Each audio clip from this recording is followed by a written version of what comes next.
بسم اللہ الرحمن الرحیم۔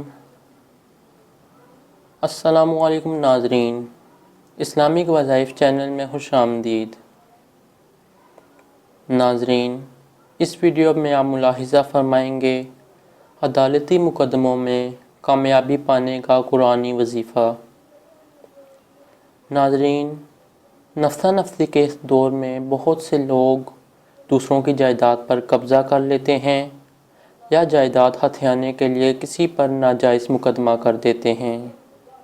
بعض لوگ اپنے مخالفین کو دبانے کے لیے ان پر جھوٹے مقدمات کر دیتے ہیں۔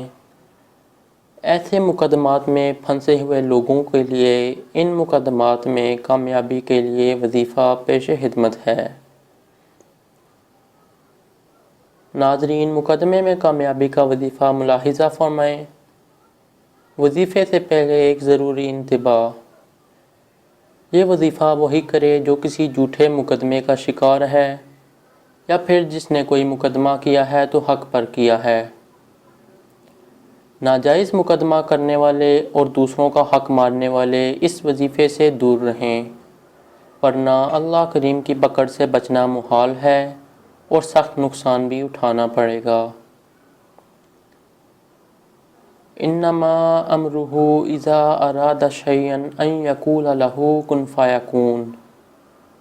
ترجمہ: اس کی شان یہ ہے کہ جب وہ کسی چیز کا ارادہ کرتا ہے تو اس سے فرما دیتا ہے کہ ہو جا تو وہ ہو جاتی ہے۔ ناظرین، مقدمے کے فیصلے تک روزانہ کسی بھی نماز کے بعد 133 مرتبہ یہ وظیفہ کریں اور اول و آخر 13 مرتبہ درود شریف پڑھیں۔ انشاءاللہ جو بھی حق پر ہوگا اسے اس مقدمے میں کامیابی ملے گی۔